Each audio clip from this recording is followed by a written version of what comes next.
The following podcast is a deep, shallow dive production. And you're going to love it.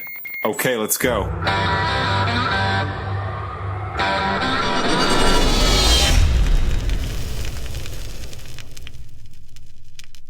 I'll give my standard intro spiel that makes it look like we're in a conversation. I've learned that from Joe Rogan. All right, listen, JSlayUSA is back, everybody. And Jeremy, I have to tell you something. Your name is probably mentioned the most on this podcast besides Greg Stoker. Do you know Greg Stoker? You know Greg, right? Yeah. So behind the scenes, we've chatted a bit. There was a time we talked about maybe coming on each other's shows. Obviously, we align on many of the things to do with Middle East. Right. But historically, politically, we would be on opposite ends of the spectrum. And we even laughed about that. We have a friendly understanding that he's a communist and I'm a conservative, you know. That's pretty hilarious. Well, the reason you're number 2 to his name being mentioned is because he helped me and the audience, for that matter, understand the difference between a liberal and a leftist. And so I think collectively we've always called them leftists and we've called it the left. And he's like, listen, when you're talking about Obama and Biden and Kamala and Hakeem Jeffries and quite frankly, everybody, those are liberals. Those are traditional liberals. And they're closer to Republicans than they are to leftists. So every time I mention the word liberal, I say, thank you, Greg Stoker. But then besides that, I do say JSlayUSA so much because I also appreciate Pastor Matt First. That was a great episode. And I think I got connected with Scott Sieverts and Burn Pit, maybe through you, or if not, anyway, he brought your name up a few times as well on our recent episode, which was really fun. Yeah, well, I appreciate that. I really enjoy your show. And we've talked about this. I love your open-hearted approach. You seem from the very beginning very unbiased and more curious. And I think that's where everybody, regardless of their biases, we should always be curious. We shouldn't lose that because that's when we can be tricked by our own party and our own biases. People will use that against us. And I think, we can bring this up again later, but I think that's what Israel realizes. Wow, we've got a bunch of, the modern Likud party and others. I think it's been a long running plan, but I think they have seen, wow, we've got, there may only be 6 million of us in Israel, but there's 100 million evangelical Christians in America, or 50 million, whatever, way more than their own numbers. And that's an army. That's an army of support. Let's nurture their biases because they don't think we can do wrong. And man, what a recipe to be used and taken advantage of by a foreign nation. Yeah, absolutely. Listen, I've learned first of all, thank you for that. And I've learned so much about, the religion of the United States of America and religion in the United States of America. And in all honesty, I've learned a lot from you. And so let's talk about that evangelical Christian world. Like I love when you send me things to look at. You're like, hey, check out this pastor. This is exactly where I was 2 years ago or 3 years ago. And so let me ask you this. I mean, these evangelicals, do they really believe this stuff? Is it so ingrained in them? And let's start with the pastors, the ones preaching it. Are they really that brainwashed into thinking that, Israel is God's chosen people and just all of the stuff? And again, this is real talk. I think we're past the point of feeling uncomfortable talking about this. Are these pastors believing this stuff, or are they doing it because they're getting a paycheck and they're on retainer with somebody? Yeah. Well, I think most of the time there's no official agreements. There's no official retainer, things like that. That's 1 in 100, maybe, that there's something like that going on where there's actually some kickback in some way. Okay. I do think that the majority of the time it is a true belief. And they're not having to fake it. However, I think that you have to take it on a case by case basis. I think that the majority of what's happened is they used to be all in where they really believed it. Now that there's people like me, and it's not just me, there's a lot of people like me that are bringing up things that they can't quite deny or that they've never really even looked at, like the USS Liberty. And Right. let's use that as an example because it's such a stark one. They'll be presented with that. They'll want to quickly protect their theology. So the first thing they're doing, what can we look up to tell us that the USS Liberty was an accident, that it was Right. not intentional? Well, Ben Shapiro and Dennis Prager are right there, ready and willing to say this was an accident, and it's used by anti-Semites to say that Israel has some kind of stranglehold over America, even to the point we could bomb one of their top intelligence ships and get away with it and cover it up. Like, we Right. would never do that. You're our greatest ally. So they'll quickly find that stuff, and then that's enough. It's like, that's enough. I'm going to stop digging. Okay. It's really hard for both the people in the pews, so the Christians that attend the churches, and for the ministers who have been honestly come to believe a lot of these things, because the deception is a really long thing. Okay. It's been a really long time. You could say that medical, the real push for childhood vaccines and stuff, that's been 2, 3, 4 decades of indoctrination now. Okay. Yeah. Since they really, cause you go back 3 decades when I was a kid, there was like a couple vaccines, Right, 7 right, maybe. right. Now the schedule is like, well, here's 74 different vaccines that your child needs. That has been a process over decades. So that's a long time. So for them, with COVID and with all of the deception that was so obvious to those who chose to pull themselves out of the bias, they decided, I'm not going to be cognitive dissonant. I'm going to use my brain. Yeah. They had there was a price to be paid for it. But if you were in the medical community, you could lose your job over it. If you were a Right. doctor, you absolutely could be blacklisted from your hospital and who you get your paycheck from. If you'd written books based on the topic of vaccines in a pro way, imagine turning around on that and saying, I was fooled by these international institutions and by the pharmaceutical companies Yeah. who and those people are powerful. Well, now imagine it's not medical, it's spiritual and theological. Yeah. So you're not yeah. going against a medical doctor anymore or a hospital. You're going against your pastor who you respect and your church community and the social life involved with that. It's even harder. Okay. That's an amazing analogy you just made. Like, thinking about, and I don't even know where you netted out on COVID, because we didn't know each other then. So you can share that in a second. But like, that's an amazing analogy, and you're totally right. There are those doctors, and actually, gosh, I don't know if you've had them on, or I'm definitely going to try, like Dr. Peter McCullough, and who else? Dr. Robert Malone. Maybe you've had some of these guys on. I've had Peter McCullough on twice. You have. Okay. So he really, I mean, man, he was really going against everything and was really crushed. So that's an incredible analogy to say, now the folks like yourself, like maybe Pastor Matt First, Pastor Steven Anderson, Pastor Chuck Baldwin that we've talked about, and we're going to get him on hopefully together and do a show with him. Right. Yes.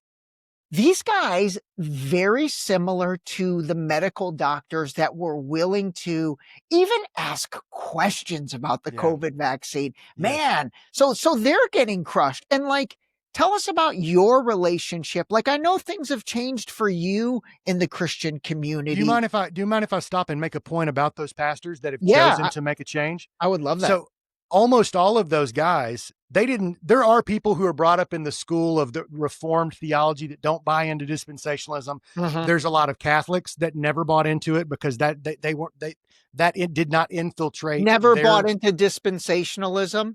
Yes, Okay. or the rapture or modern day Israel being, Abraham and God's chosen people. Got it. And really quick, for anyone new listening who may not have heard this before, can you give just and actually, this is crazy, but I probably can as well. But can you give a top line on dispensationalism, a real like basic, so people know what that is? Yeah. Well, it's a man-made system of stages throughout history, okay, that were all God ordained. All right. And there's nothing necessarily wrong with that piece of it, that, hey, maybe there are these stages throughout human history where God deals with people or his people in various ways and asks different things of us. For instance, the Old Testament would be the Old Covenant. We got to keep the law. And it was still based around faith, though. You go to the New Testament and the law was merely meant to paint a picture of Jesus Christ, who embodied the word. He embodied the law. And, he said, the law and the prophets are fulfilled in me. Right. And so now the approach is we follow him rather than we follow a set of rules. So that would be an example of two, if you want to call it dispensations, I would call those covenants. But John Nelson Darby back in the 1830s came up with an organized system. It had been floated by some various people. Interestingly enough, Jesuit priests were trying to infiltrate Protestant theology, and they were throwing in all these things with books.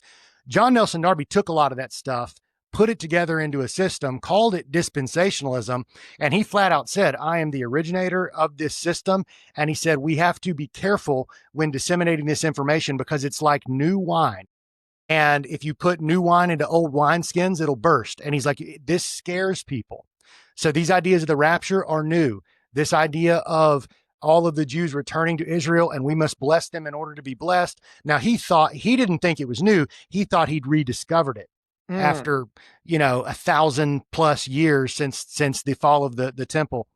So he basically was saying, in that sense, I have rediscovered something and I'm reanimating something and now remarketing it to the church, but I got to be careful because it's going to feel brand new. Okay. Was John Nelson Darby Jewish or Christian, or what was that guy? No, he was a part of the Anglican Church, which you'd think more of English Catholic back then. And he left that church probably for good reason. But he got connected with a group called the Plymouth Brethren. All right. And the Plymouth Brethren, most of them were heavily influenced by, I should say, the Jewish neighborhoods of England at the time. John Nelson Darby's father worked on Old Jewry Street in London. So there was like a real soft spot they had for the Jewish people. One of them even had a ministry trying to convert Jews to Christianity, which I think is a good thing. But that got swallowed up in the idea of Darby, where he went so far as to say, listen, the Jews, based on their genetics, they're God's chosen people in an earthly sense. Christians are God's chosen people in a heavenly sense. And he also went so far as to say, at the end of the day, my entire system is really about Zion and Israel. So you can't minimize the importance of the nation state of Israel, their intentions, the millennial kingdom. You'll hear a lot of people talk about that.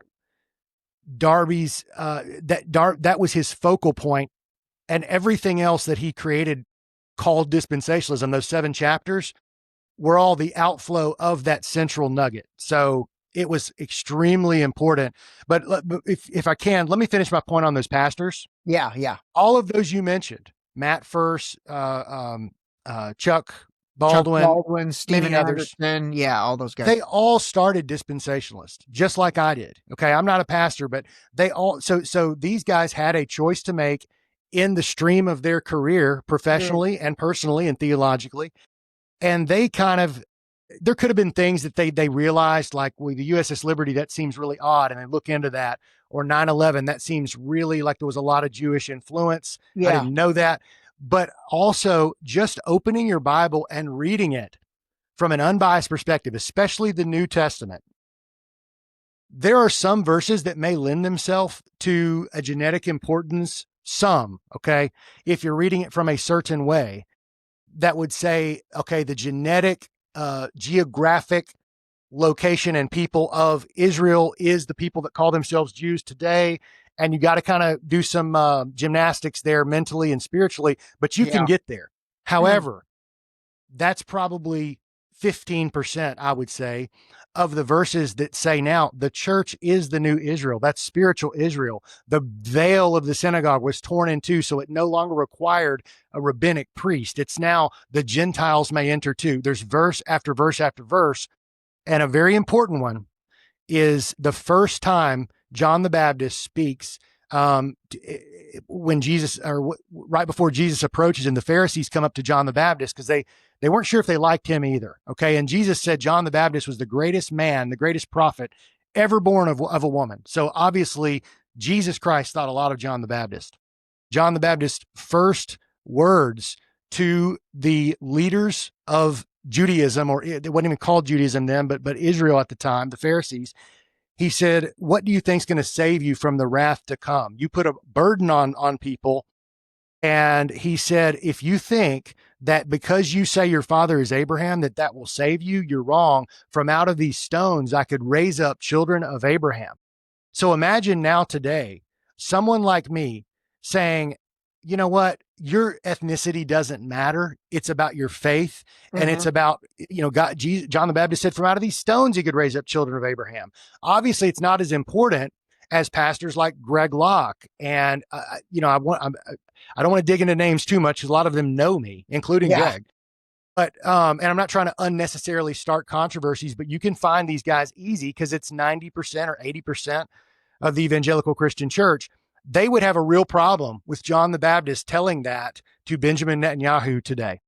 Wow. Okay. Man, so there really is there's a real divide right now in America, don't you think? I mean, I still think maybe, I don't think it's 50-50 right now, but there's a real divide between two groups of Christians. And let me explain what I see and tell me if I'm right or wrong.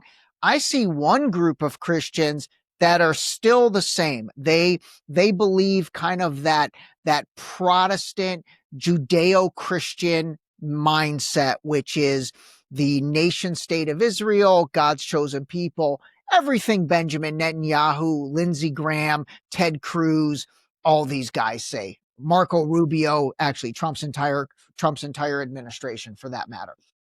And then there's the group that, again, forget even the pastors or even, somewhat prominent people like yourself. Regular Christians are kind of like, wait a minute, we think it is moved to Jesus Christ as being the person that you have to believe in as your Lord and Savior. And if you do, then you are part of God's chosen people. Is that kind of an accurate way to think about it?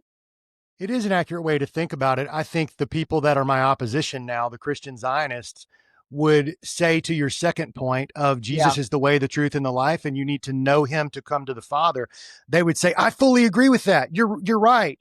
You're just wrong that the church doesn't replace Israel, because Israel still got their old covenant, and that's running parallel in the background alongside. So we have to honor both covenants at the same time. Both covenants. Okay. The Old Testament is Israel, Old Covenant.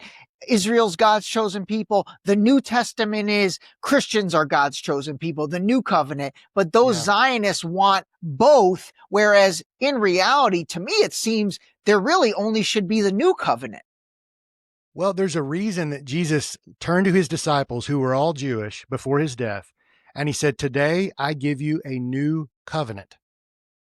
Okay, so he wasn't talking to the Gentiles. He was talking to his Jewish disciples. Yeah. He said from his own lips, today I give you a new covenant.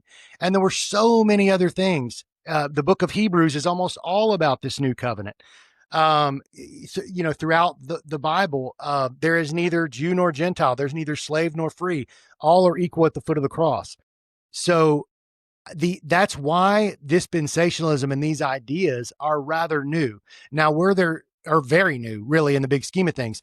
Were there strains of people or groups or denominations going way, way back to the first century or whatever that did hold this special place for the Jewish people and did kind of somewhat have this dispensational view? Sure. They were never in the mainstream. It was typically always an offshoot group of this or that. But one of the big problems with the church, and this is where this would make a lot of professional Christians really angry to hear this, but it's true. One of the big reasons that the Jewish people got kicked out of all those countries, 109 plus, and that they've been persecuted so much. I'm not going to say there's not hate against the Jewish people, because there has been, but it's not for the reason that we're being told. So when these intellectuals and theologians and leaders of the modern day Christian church look at people like me or Marjorie Taylor Greene or Tucker Carlson, and they say, this is a sickness of Satan, this anti-Jewish, anti-Zionist, anti-Semitism, it's of Satan. And that's why the Jews are always been under persecution, even though at the same time they're supposed to be blessed. They're always under persecution. The truth is, it didn't come out of thin air. Yeah. What drives things like anti-Semitism is when something like the USS Liberty attack happens, people like me find out about it. We realize that not only did it happen and it killed over 30 service members of our armed forces, but it wounded over 100. I've met survivors of it. They've been very confused because all the churches are telling them just to bless Israel, and they were getting napalmed by Israel. Then Lyndon Johnson and our government at the time says, we're not going to embarrass our greatest ally. We're going to cover this up. So they cover it up. Then you go to the pastors and you tell that story, and their response is, we have to bless God's people who are the modern day Jews. Israel would never do that. That's an anti-Semitic conspiracy theory. And if you go down that road, you are listening to Satan. What that sounds like is spiritual hocus pocus, superstition. And it does drive real anti-Semitism, because there's people that are seeing these things that are not nearly as charitable as me. And they see what the Jewish elites around the world are getting away with, and they see the tribalism involved and how they always keep themselves separate and they do, if you read their writings. They don't have any interest in, what's the word when you acclimatize yourself within a culture of another nation? What's the word for that? Oh my gosh. Well, you get what I'm saying. You're saying. Think of the name of it. But I mean, you read the works of the rabbis, and I've read many books, a few hundred years old, of the rabbis. They're in Spain, they're in Germany, they're in Russia. They want to keep a wall of partition between them and everybody else, even if they look just like the people around them. It's not like black and white here. You know, if you didn't know who Benjamin Netanyahu was and he told you he was a granddad from Mississippi, you'd probably just believe him. You know, it's not like they look a whole lot like Arabs. Now, there's some that do, but so I'm getting a little off topic, but the point I'm trying to make here is we need more people, not just people like me with a smallish to middling platform who's a Christian saying it. We need others like Chuck Baldwin, who've maybe written entire books around this and taught Sunday school classes and given sermons, to one day get in front of their congregation and said, you know what, we have been right about a lot of things at this church and within this ministry. That's not bragging. I thank God for that. There's an area that now we're looking at again. And because there's too many good questions being asked that we're not willing to answer. And we don't need to, as Christians and as rational people who are supposed to use our brain that God gave us, we don't need to be throwing out superstition and claims of hate, because that's what they would claim the progressive left does. That's not what Christians should do, who are willing to say, okay, there is the Bible that we look at as a source of truth. There's also God's rational and intelligible universe. And if I see something in front of me, right in front of me, but my pastor's telling me that that didn't happen because the Bible told him that that shouldn't happen, but I saw it right in front of me, I'm going to go with my eyes and I'm going to look at that scripture and say, this may be where the pastor's not reading this correctly, because I just saw it happen in front of me. Do Christians question their pastors? I mean, let's say before the past 2 years, I think things have really changed because of October 7th and all that. But prior to that, like, do most Christians grow up with a mentality of even questioning your pastor, or is kind of what the pastor says sort of God's word? Yeah, it depends on the culture of the church. All right. One of the greatest examples of this is the whole reason that we have the Protestant defection from the Catholic Church. Martin Luther got sick and tired of the corruption and people not being willing or able to actually read the Bible. He thought that was wrong. He translated it into German for the common man, and he saw enough problems. He said, we need a reformation. We need to reform this. So not only was he questioning, because he was asking permission early on, he was like, will you please look at my ideas? And they were giving it a chance up front, but it took too much power away from the existing Catholic leadership, and they finally said, "You're out. You're a defector. You're out." Well, today in America, it depends on the culture of that church and the personality of the individual. Because I've been around, a lot of people have never left Tennessee, for instance. They've gone to one type of church their whole life, and maybe they've been lucky enough that they've not seen any major faith-shaking scandal within that church. So they've got a reason to trust, and they've maybe seen a lot of good ministry things. They've seen God work in their own life. And then they're told that modern day Israel's God's chosen people and that they should wear a Star of David alongside their cross. They're not going to question that. And they're going to see what I'm saying and immediately think anti-Semite. Why would he be saying that? And then they're told if they say that, it's because it's just like any other temptation to sin.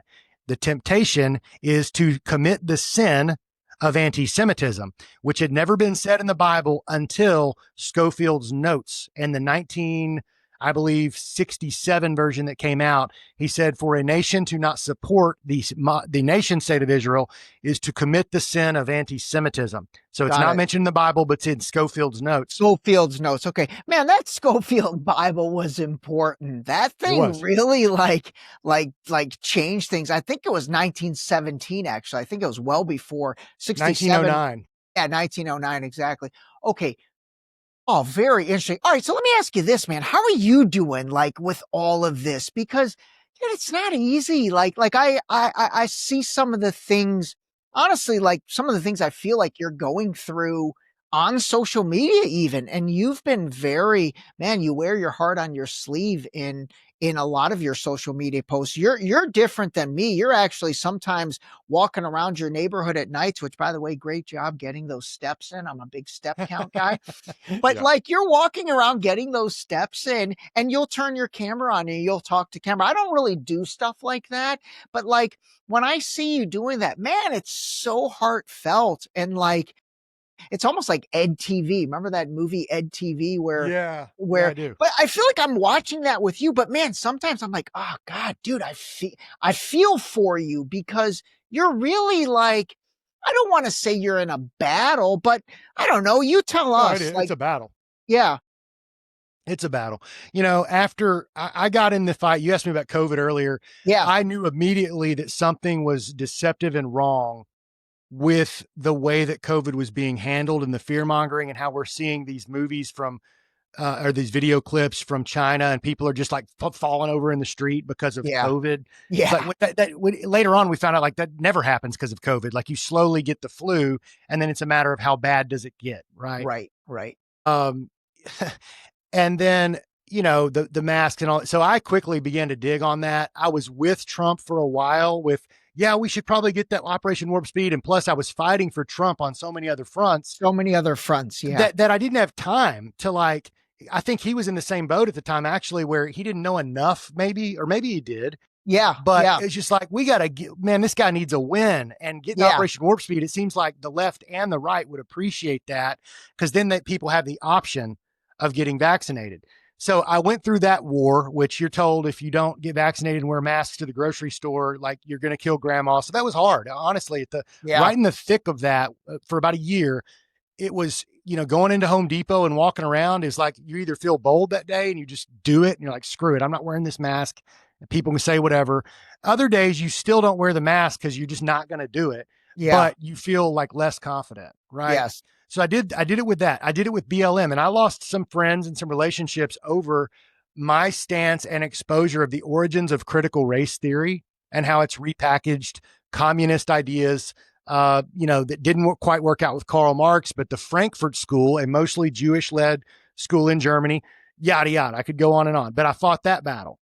Okay. Then I fought the election in So you were on social media fighting all those battles because honestly, I honestly have not started really talking on social media besides maybe the past, year 18 months. Yeah, something like that. But so you've been doing it for this entire time, starting with COVID, then to BLM. Okay, that's COVID away. I was not a believer that 9/11 was an inside job. There was a lot of stuff I just took. You were not. Oh, a lot of things I just took on faith of there's a good side and a bad side. I'm on the good side being a conservative Republican. And even though there is occasional uniparty type stuff that I can't make sense of or whatever, generally we're getting the truth from the right wing. That's where I landed. But when COVID happened and I saw an international agreed upon deception.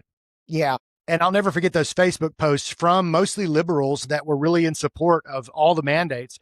They're like, so you really think that all the news channels, all the social media channels, all of the international medical institutions, all the colleges, both political parties, Donald Trump, and, are all lying to you at the same time? Like, why would they? And the thing is, it was at first, when you first see that, you're like, I've never seen an agreed upon locked arms deception before.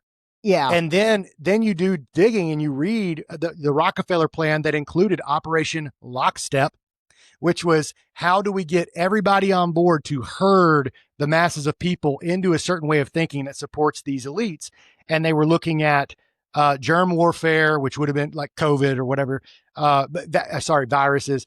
There was international terrorism. Like, we can use these things or channel these things, but they named that part of the Rockefeller plan Operation Lockstep. Here's the players we got to have on board to do it, yada, yada. Yeah. Then so I don't want to get too far off on COVID, but you asked me, how's it been for you? Right before October 7th, I'd gone through all these, what I would consider pretty good sized battles. Yeah.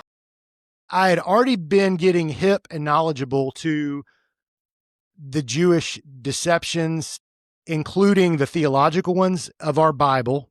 Okay. And the nation state of Israel and the Rothschilds. And, you just on and on it goes.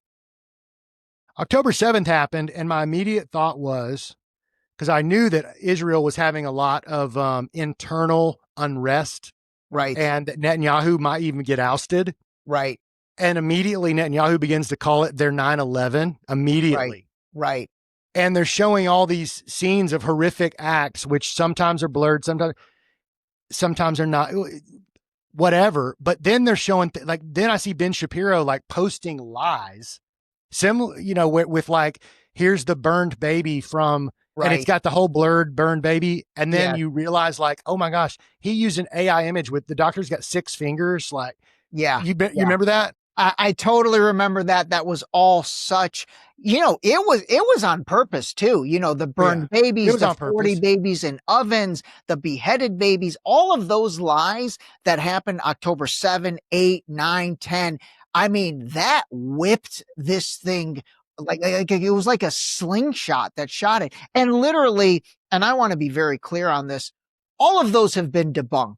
Every single one of them have been debunked, including Ben Shapiro having posted an AI picture of a burnt dog that he said was a baby. There was so much manipulation with that. There was. And anytime, and that does not mean, and I'll make both sides mad here, but that does not mean that there weren't horrific acts caused by Hamas Islamic terrorism that day. Okay. 100%. However, what I realized, once you wrap your head around 9/11 or the USS Liberty, and you understand that these Jewish elites are smart enough and brutal enough to cause, they don't mind getting attacked from time to time because it totally justifies their next move. And every single time Hamas or the PLO before them has attacked Israel with usually, let's say that they did kill, I'm going to say 800 Israelis that day. That's a horrible thing. In turn, has that helped Gaza? Has that helped the West Bank? Has that helped international Islam? Has it? No. What it's done is it's gotten Gaza wiped out, and it's gotten Israel this much closer to what Jared Kushner wants, which is the Greater Israel Project, and the Adelsons. They want that as well. They're doing $100 million deals with Donald Trump to make sure it gets done. It's so obvious if you're willing to look. So on October 8th, because I had one day where all I did was listen. October 7th, I listened. October 8th, I knew this is a green flag operation. It's not what do they call it's not a false flag, or it is a false flag? There you go. Yeah. It's a partial flag. A green flag operation is when you know it's coming, you approve of it, and you allow it to happen. Okay. I love it. Yeah. That's a military term too, a green flag operation. Green flag. Okay. Got it. As opposed to a true enemy coming in and surprise attacking you. Yeah. Where you're like caught off guard. Now they say they were caught off guard. there's way too much evidence that they were It's not. impossible for them to have been caught off guard by a bunch of dudes in hang gliders. You know, it's like, I how know. are you caught off guard by a bunch of guys in hang gliders? But then a year later, when supposedly Iran fires 300 ballistic missiles that are traveling at the speed of light, you intercept all of those ballistic missiles. But like dudes on hang gliders, they skate right through. It's just nonsense. So I had that decision to make October 8th. Am I really going to fight this one? Because this could be the biggest and hardest one yet. And I immediately told myself, like, yes, my heart is I know enough about this topic, and I've got a unique perspective, being that I've always been an Israel supporter, always, and pro-Zionist and pro-Greater Israel Project, even though I'd never heard the Scofield Bible. I'd never heard of dispensationalism. I barely knew the word Zionism, and that's on purpose. That's amazing, dude. That's amazing. So really, gosh, your I don't even want to say conversion or awakening, whatever word you want to call it. This is very recent. Yeah, well, the academic and theological understanding of what was really going on had been in the works for probably 12 to 18 months prior to October 7th. Got it. But I had not spoken out on it. Got it. All right. Got it. But I knew enough at that point. And the big one again for me, 9/11 was huge. When I dug into 9/11 and I realized this helped Israel more than any other country in the world, and not by accident. It's not like they just got lucky. They talked about it. They had plans with our CIA, and you can find, it's like, nobody's ever going to find a handwritten note or a document, because this would be, even if there was such a thing, it had been destroyed. Nobody's going to say this is between Donald Rumsfeld and Benjamin Netanyahu in 1996, when they're discussing how they're going to manipulate the media after 9/11 in order to use CNN and Fox News to get everybody to believe that it's Osama bin Laden, that he masterminded it. Like, you're never going to find that document. But what you will find is coincidence after coincidence after coincidence after who benefited, over and over and over again. And then you do see certain things, like when Netanyahu went on TV in the late 90s and said, if this keeps happening, I'll tell you what, they will probably attack the trade centers with a bomb. Yes. And he you're put like, that in his book too. He literally wrote a book. of all cities, of all buildings, they're going to attack the trade centers. And dude, I mean, this may be a place to kind of get into it a little bit, but once 9/11 happened and you realize it's a false flag, that's not what our government's telling us. That's the first rung on the ladder people have to get to, is like, this is a lie that's being held with locked arms by all the institutions and the powers that be, including Donald Trump. Okay. Yes. The next rung, because then you want to know who did it, who benefited. And all signs point to our favorite ally that I'm not supposed to question. Then you realize they have the perfect angle and stranglehold to have every good-hearted, naive American Christian that doesn't even think to question them. It's the one place you're not allowed to look. Right. I could say Germany did it. I could say Russia. I could say China, any country, but not that one. Right. You say that one, you're going to piss off everybody that's in the institutions. All the Fox News pundits would no longer allow me on their show for saying what I'm saying right now. I'm blacklisted. No pastor would ever let me come to the podium and speak with a mic, because I am saying something that goes against what they're theologically allowed to believe. Got it.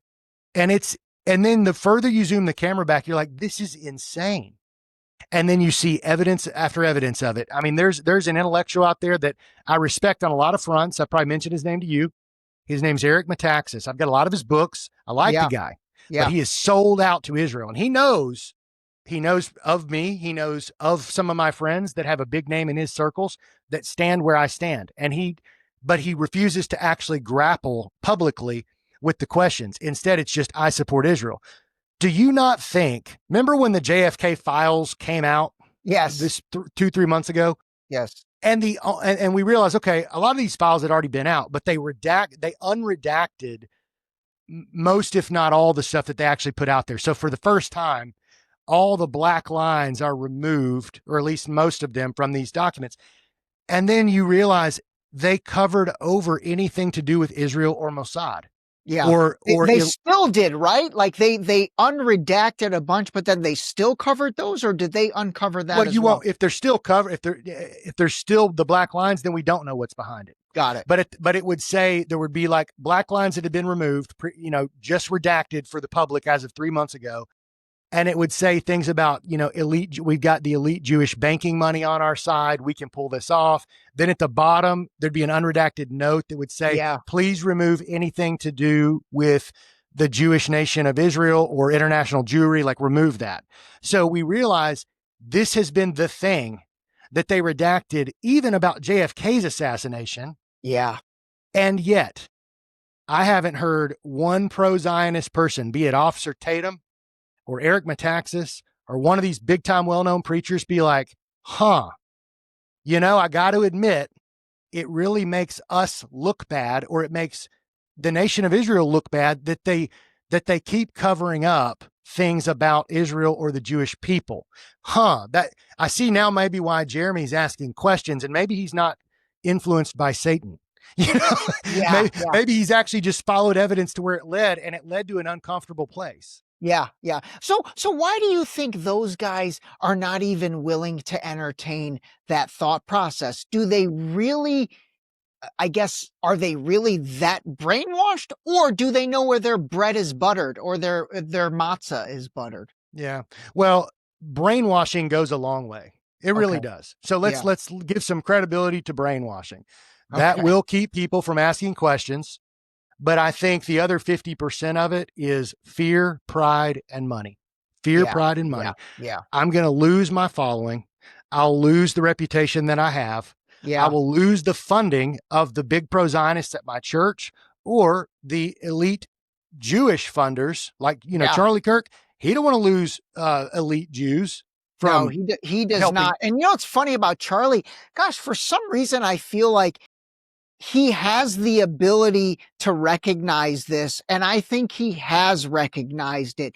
But then he went on Patrick Bet-David's podcast, in November of 2023, and he raised some incredibly interesting points. I've actually posted these where he said, it took 6 hours for the IDF to respond. I don't believe it.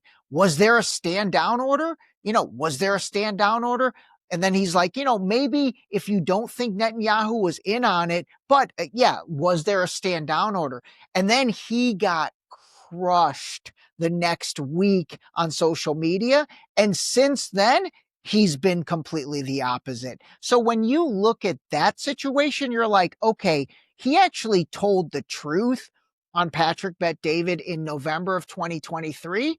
And now, since then, he's completely been on the other direction. There was pressure put on him. Absolutely. Well, he would know, he's coming to my hometown of Murfreesboro, I believe late September.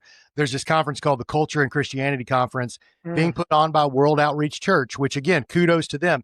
They do some great things, both for the Christian faith, spreading the gospel, and culturally. But on this issue, this pastor has been labeled the 4th biggest Zionist pastor in America. Wow. He's the one that personally taught me Zionism without ever using that word. Okay. Wow. And I like him. I do. But Charlie Kirk, if he kept going down that road of asking those questions and potentially coming up with some answers that wouldn't have been convenient, he never would get invited to this conference. Yeah. But there's a shift happening, because you see at Turning Point USA's own America Fest recently, he had some dissenting voices, like Dave Smith and some others. Yeah, Dave Smith, Tucker Carlson, even Megyn Kelly. I'm actually surprised he had those on, because he knew they were going to be dissenting voices. So in the back of my mind, I'm thinking, okay, Charlie Kirk is playing a little 4D chess. He can't say it, but he's going to let Tucker, Dave Smith, Megyn Kelly say it. What do you think? My personal thought is no, it's not that. It's covering your ass, because while he has institutional investors, he also has a following mostly of college age and young professional kids and some high school kids. Yeah. They are not Zionist for the most part. Yeah. They're willing to hear voices like mine and take it seriously. And those voices are becoming so loud, and they're embarrassing Charlie because he has to continue to promote God's chosen people and all of these platitudes rather than actually answering the hard questions. Okay. So to me, Tucker is going to some degree, ask questions about Israel. Okay. Dave Smith is Jewish.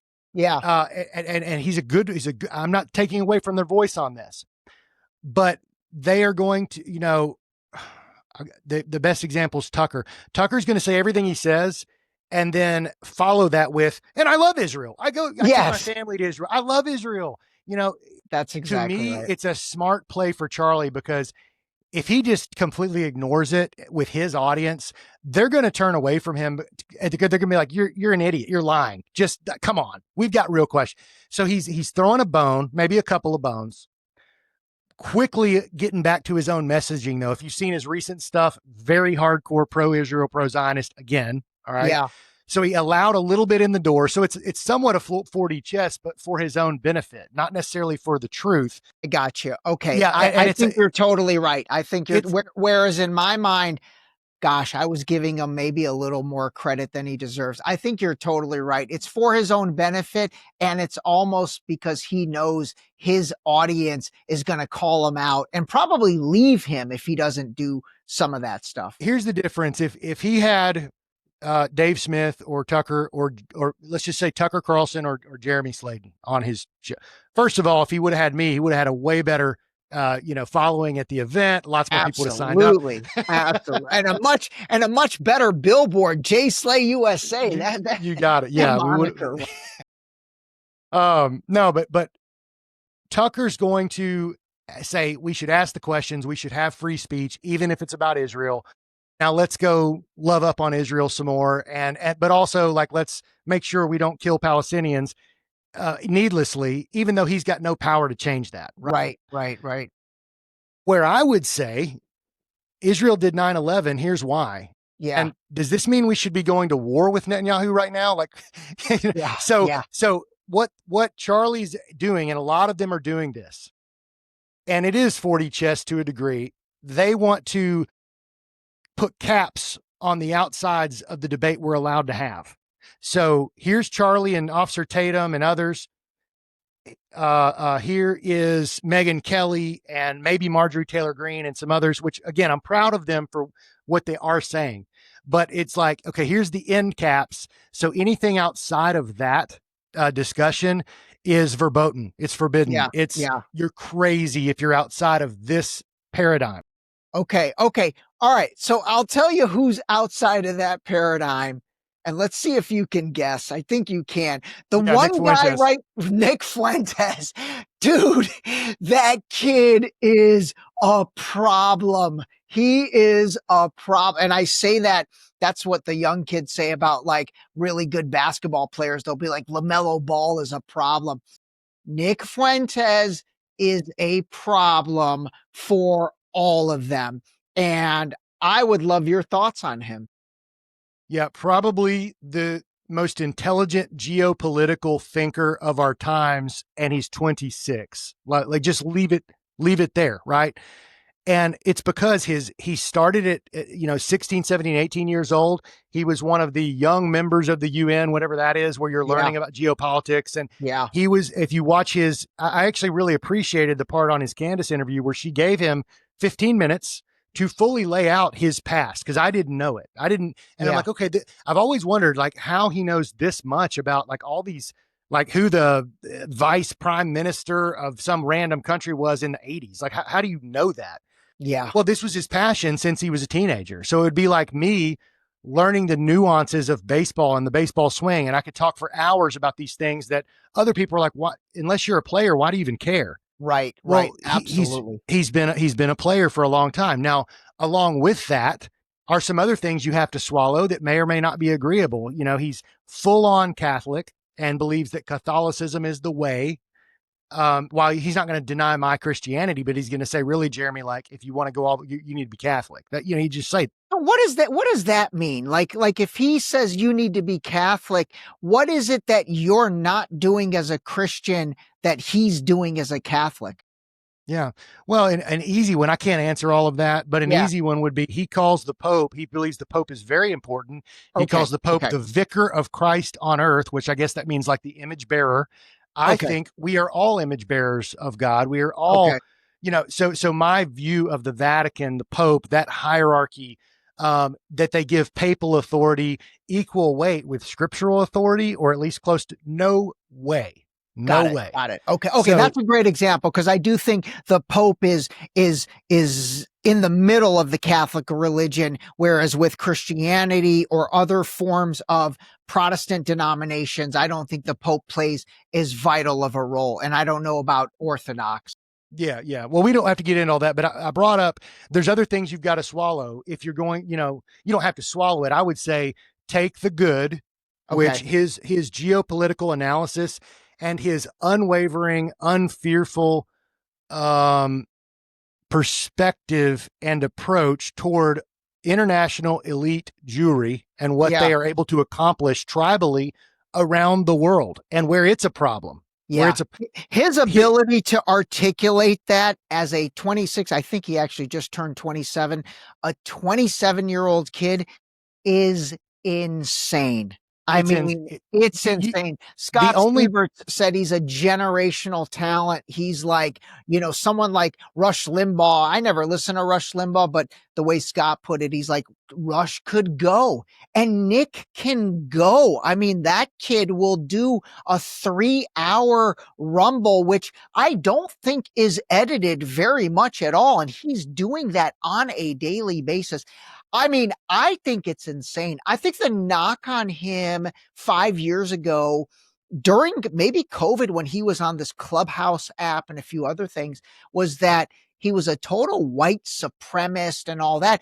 I don't even know if that's true, to be honest with you, because what's interesting to me right now is I see a ton of Black people supporting the shit out of him. Even Latinos, everyone's supporting the kid. He's a problem for these guys. And that, you know, to be honest, and that changes you too. And I think it's probably, you know, like the Hodge twins really like Nick and they laugh with him. Yeah. They know that Nick 100% believes that a majority Black nation is not going to fare as well economically, intellectually. He'll flat out say it. The Hodge twins will be like, you know, a lot of people hate you for that, Nick, but I can't argue with it. You know, like, I know. And then they both laugh. That helps Nick change too, I think, to a degree. Yeah. But Nick would also tell you that, you know, like just like in 100-meter sprint, it's almost always all Black guys in the Olympics, almost always. Yeah. Occasionally there's a really fast a white dude that makes the cut, you know. This is going to be a crude example, but you flip that into nation building and stuff like that, or into, you know, are people going to be on par with Nick intellectually? Probably not even on par, but able to hold a conversation. Yeah, of course, Candace Owens can hold a conversation with him and the Hodge twins. And now Candace doesn't like him and she tries to distance herself from him for this reason, because his white supremacism, nationalism. But the problem that he is in that is he's able to back up his points very well. Yeah. You know, and so it's hard. And if you come from the very nice, the very cultured, even hard right Christianity, which is not supposed to be all nice, when it comes to racism or we've just had it so beat in our head that racism is like the worst sin. And of those, the anti-Semitism is the worst of the worst, to the point where you can struggle with all these different things in your life. And you're not going to be, in fact, you're going to be considered honest by talking about your problems or at church, right? Or saying I struggle with this or whatever. But if you're a white nationalist or a supremacist or whatever, that's going to get you blackballed or blacklisted pretty quickly. Yeah. And to be fair, I think part of that is because with those other areas, you are acknowledging it's a problem. He's not acknowledging that it's a problem. He's saying, no, I'm just being honest. And I do agree with him. He had a great line the other day. He said, you know, people try to, like, Marjorie Taylor Greene is saying all this truth now. Yeah. Okay. But she's framing it as it's not anti-Semitic to question or even disagree with the secular nation of Israel. Okay, true enough on its face, but what is she actually saying? What does that even mean? Because the truth is, it is a nation built around a certain people group and a certain religion, and it's been they call it the Jewish state. It's been unapologetically that. Right. So the thing is, anti-Semitism is a word that is used and been used for decades to beat people down from having any questions. And we're kind of done with that. And the more important question is not, is this anti-Semitic? It's, is it true? Because if you could say I'm racist for pointing at murder statistics between whites and blacks, and that there's been much higher percentage of blacks murdering whites than vice versa, and blacks murdering blacks. Yeah, right. Yeah, but you're gonna have less white people murdering black people than the other way around. It just is what it is. And I get the anti-racist crowd would scream from the rooftops that me just saying that on a show is highly racist and that I should be banned and canceled and all that. Same thing goes for anti-Semitism. It's not me saying the USS Liberty was an attack on our own naval ship by the Israeli government and covered up by the Zio-controlled politicians in America. It's not whether that's anti-Semitic. Is it true? And if it's true, then we've got a problem to solve here. Yeah. Okay. Gosh, it's almost like, and I'll ask you this in the Christian community, like, is racism considered worse or anti-Semitism considered worse? Oh, anti-Semitism. Really? Even though they mean the same thing. Yeah. And when I say racism, I'm talking about against black people. So is it like worse to be mean to black people or mean to be to Jewish people? That's the thing, and the people will disagree. Very rarely in my whole life, being surrounded by Christian circles, do I find normal church-going Christians being mean to black people. Like, it just doesn't. Yeah. As a matter of fact, most nice church-going Christians are scared to death to offend black people, especially during the BLM era, where they're walking on eggshells trying to make sure they don't say the wrong thing. Yeah. So this idea, which is worse, being mean to black people or being anti-Semitic? Yeah. What Christians would tell you is all of that is wrong and sinful, but on the one hand, you are being racist against God's chosen, so that's got to be worse. Yeah. Okay. Interesting. You know what I would say to that? And I want to get your opinion on this.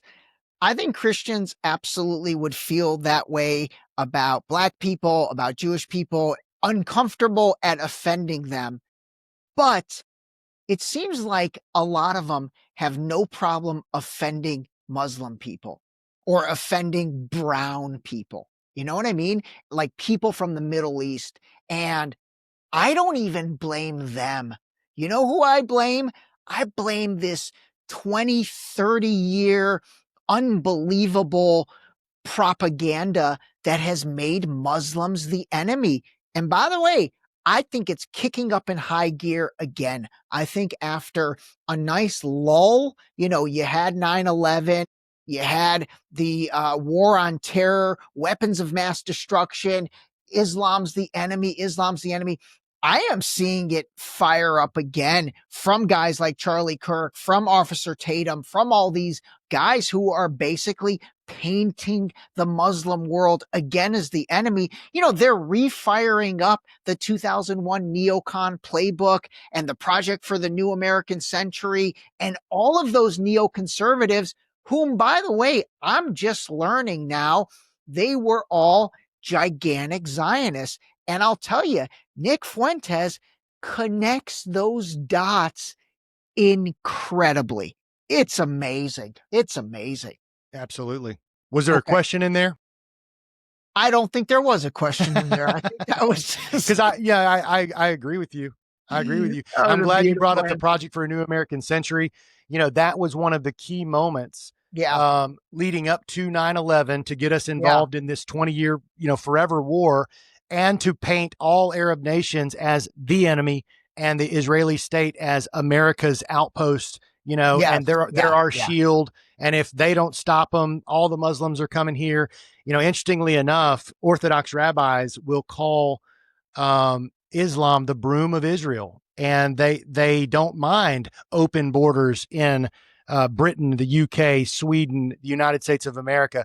That's why a guy like Alejandro Mayorkas, who was the head of the Department of Homeland Security, had an open border for so long. He's Jewish.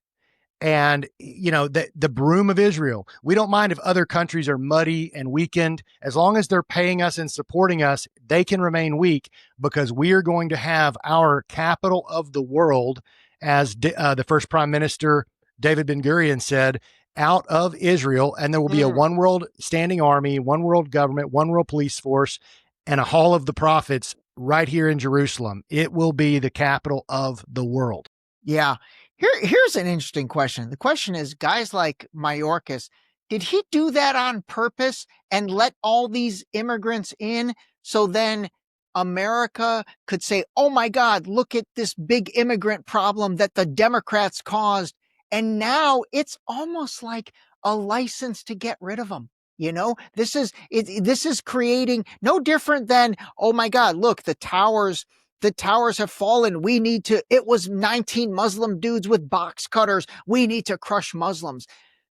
Dude, it could be tied together. That's why if a Jewish person gets attacked in the United States, every mainstream news source is there with video cameras trying to find out about the big anti-Semitic action that just took place. Was he Muslim? Was he Arab? And he might very well might have been.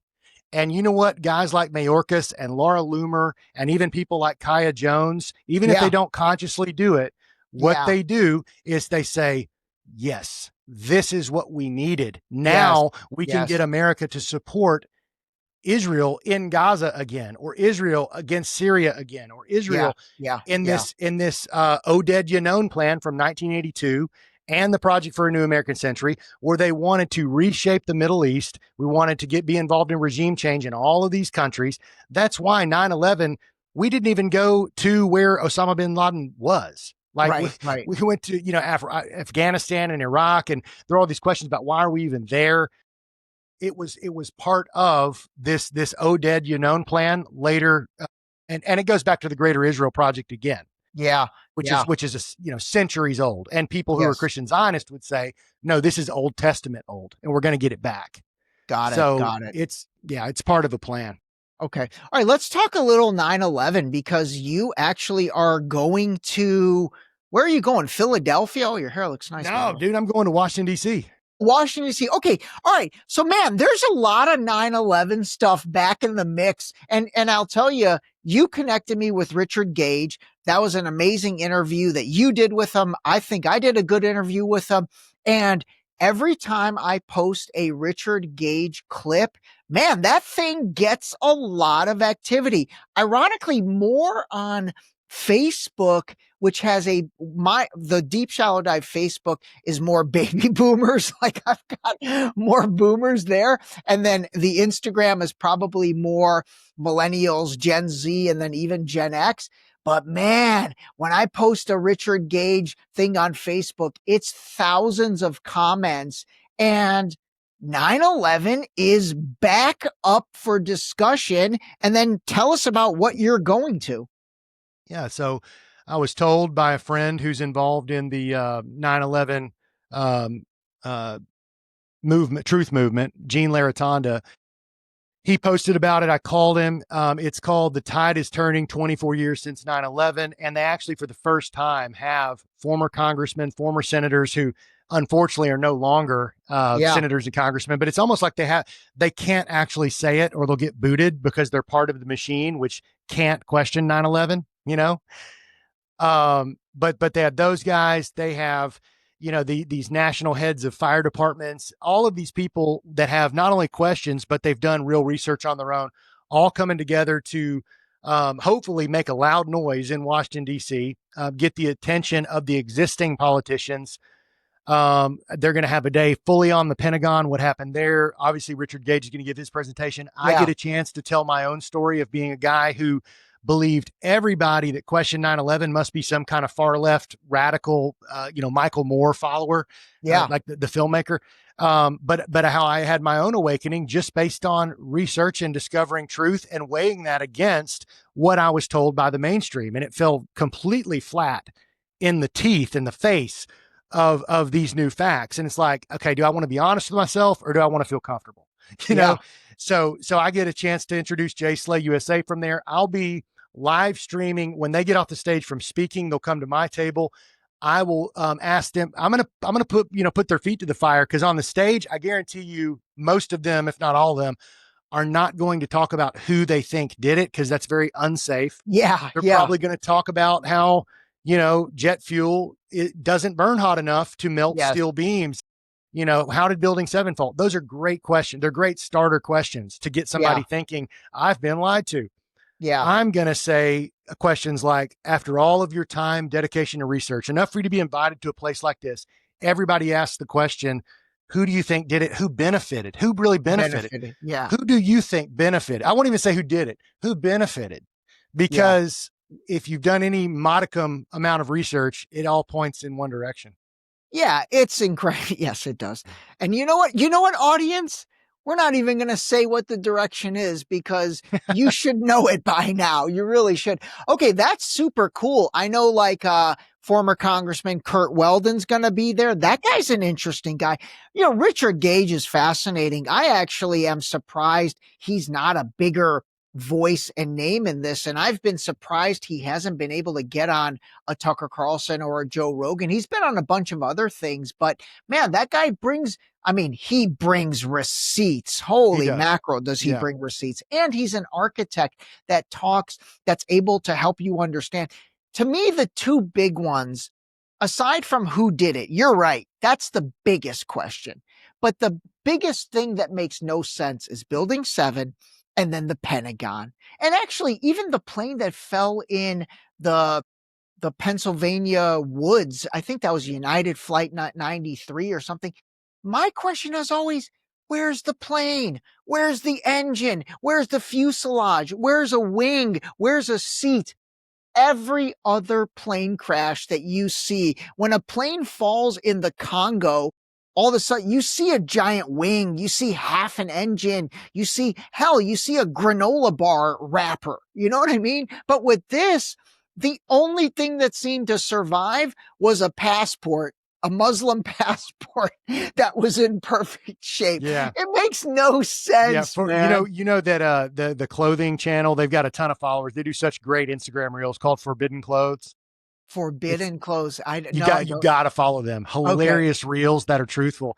They've come up with this superhero called Passport Man, and it's like a superhero, but he's covered in all these, like, the patchwork quilt of passports. All right. Yeah. And his, at the bottom, it's like stronger than steel. That's hilarious. Stronger than skyscraper steel. Yeah. But you're right. So I'll let those guys be the experts on nuts and bolts, engineering, architect, and I learned from all of it. And I could probably almost give a good presentation on that. Totally. And we're going to run short on time now, but I do have a presentation prepared, on who done it, and I can provide you the link, Ray, of the one I did a year ago. It's still very good. I would say if I had it to do over again, 80% of it would stay the same. 10%, I would say I was wrong on this, but here's where I've come to. And the other 10%, I was right, but I didn't go nearly far enough. Interesting. So, pretty good ratio. And I was in a pretty sharp place with this when I made it a year ago. Yeah. But when I posted that, which was called "Why I Believe Israel Did 9/11," I just straight up titled it that. Wow, that's a straight up title. Yeah, and so it's me, giving a presentation, but I'm showing all the receipts and evidence.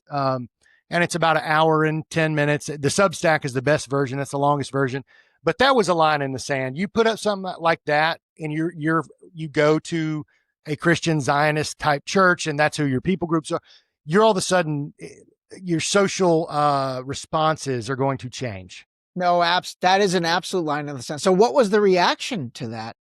Mostly silence but from the people that I don't know, people that are far enough away, because not all my following is Christian, but a lot of people were like, oh my gosh, I've never heard it put together this way. Thank you. I've always wanted to know who really benefited. This makes sense. Yeah. I mean, most people don't even know that the four horsemen of the World Trade Center deal were four Jewish elite, three of which were billionaires, One of them was the head of the New York Port Authority and the New Jersey Port Authority, same guy. And they worked with each other to get this deal done, to turn it into a private owned building, which had never been done. And they got the largest terrorist insurance policy taken out on it right before the attacks happened. And then they got paid out by the new Jewish, Elliot Spitzer was the new Jewish governor of New York at the time. And he's the one that got Larry Silverstein those multiple billions of dollars in terrorism payouts. Where did they send that? Well, Ronald Lauder, who actually did the deal, who's the Estee Lauder billionaire guy who fought for the IDF like way back in the day. I mean, it's he opened a school in Israel that is known as a Mossad pipeline school because they develop agents for the Mossad. He sends a lot of the money that he got over there. And they named the school after him. Who were the four horsemen? Larry Silverstein was one of them. You're saying the dude from Estee Lauder's another. Who are the other people involved? Yeah, let me because okay, so the four fabulous, I call them the Fab Four. You got Larry Silverstein and Frank Lowy. All right, Silverstein and Lowy were the ones who purchased the buildings with a 99-year lease. So Silverstein spent about $600 million. Lowy spent about $125 million. Lowy got something called Westfield America. That's what he named it. That was the mall shopping area at the bottom. Okay. Silverstein got the office space going all the way up, right? Yeah. And I'll add, people could say, just hearing this, well, hey, okay, Jewish people are heavily involved in business in New York. Yeah, sure. Yes, it's a coincidence, but it just happened that way. Now, when all of a sudden Lowy and Silverstein and their families, who always went and had breakfast at the towers, always, especially Silverstein, when all of a sudden that day at that time, he calls out, right? Yes. And doesn't go. And neither do his daughter, neither did his son, neither did Frank Lowy. None of them went in. Then the towers fall. Then there's things like, okay, well, that's super coincidental. And now that you find out they're all tied to like Ehud Barak, Benjamin Netanyahu, they've all got relationships with the prime ministers in Israel. Yeah. Then you think, didn't Netanyahu write in his book about the World Trade Centers getting attacked with a bomb if we let Islamic terrorism continue or something? Right. So it keeps going and keeps going. Yeah. Then, okay, maybe just the biggest coincidence ever. Oh, but then Building 7 fell at free fall speed into its own footprint and no plane hit it. And that building is where they were doing research on the $2.6 trillion that the Pentagon lost. Like that was one of the places they're doing that. Yes. Huh. I think Building 7 and then the exact spot in the Pentagon that it got hit was where all the paperwork was on the $2.6 trillion. That's what they were auditing. They were auditing. Yeah. And then Donald Rumsfeld, who you mentioned earlier, he gave a speech on September 10th, standing in front of that exact spot in the Pentagon, talking about how we can't track $2.6 trillion and our floors can't communicate floor to floor. Man, it's diabolical. It's diabolical. But you know what? It is all coming out. And I have a feeling this event you're going to, gosh, we might have to have you back on to give us a post-mortem on this.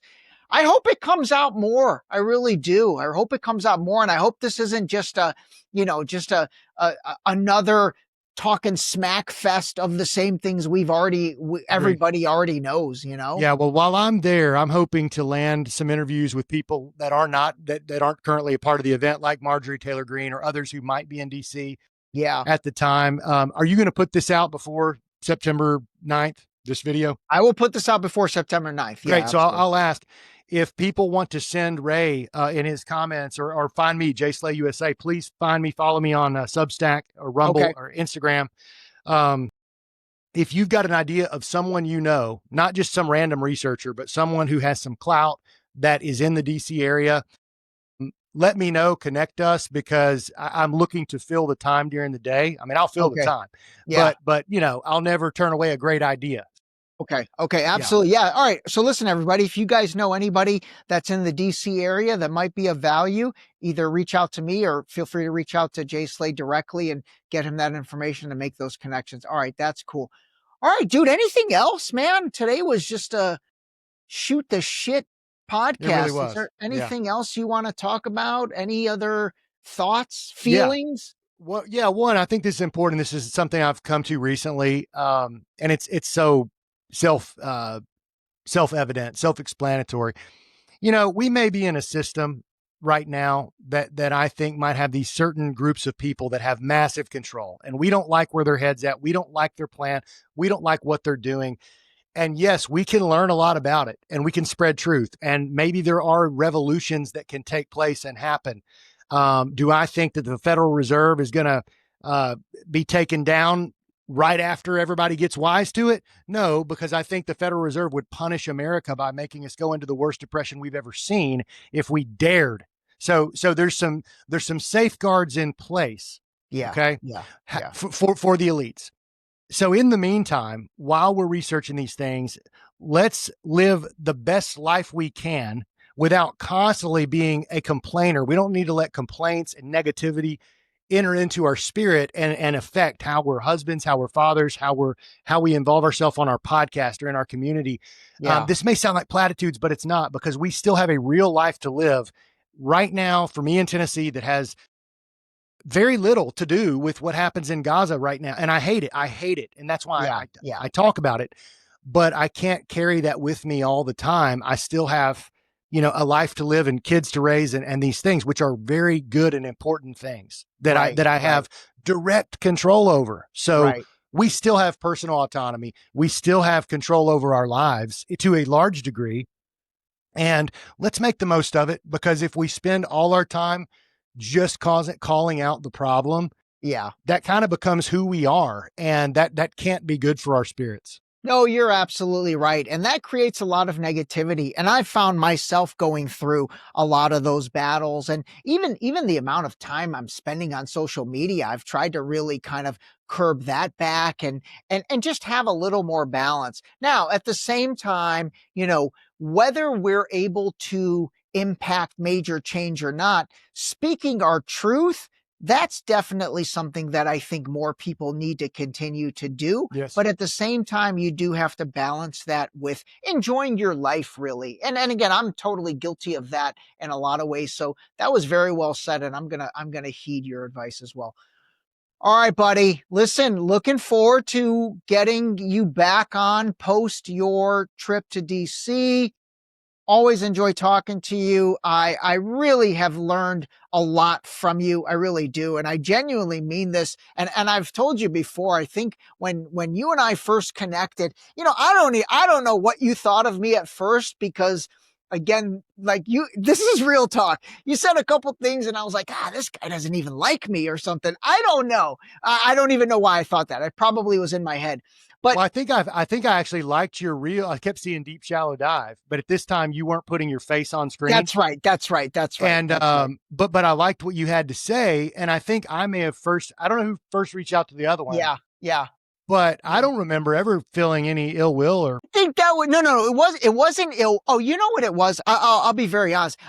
And I've had this with some other people, because I'm not Christian or not religious. Sometimes I feel like non-Christians might, I don't know, not like that. And honestly, that's probably in my own head. That's probably my own insecurity about where I fall out on a religion. Ironically, I feel the same way with some Muslim people who are super Muslim, and they're like, well, you're not really practicing. I'm like, no, I'm not. I don't feel I need to align myself that way. So that's probably my own insecurity and in my own head.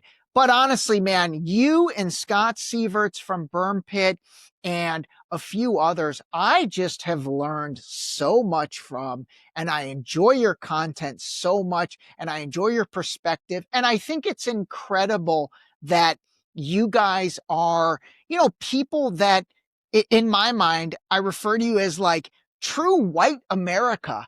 And like, and I mean that as a compliment, because that's what you are. You're like white dudes. And it's so cool for me to see white dudes basically in many ways going against the norm of things, and not even going against the norm, but speaking your truth. And I really do admire you for that. I think you always speak your truth, and it causes you to, lose people in your church, lose this, lose that, but you've stuck with it. And man, I really respect that. I really do. Thank you. Yeah, likewise. Always enjoy talking to you, coming on your show. And I've already said it, but I really appreciate your open-minded approach. I do hope that you become a Christian. Yeah, which is fair. But at the same time, for me to be angry with you or think, I mean, you're on your own journey. You will make your own decisions.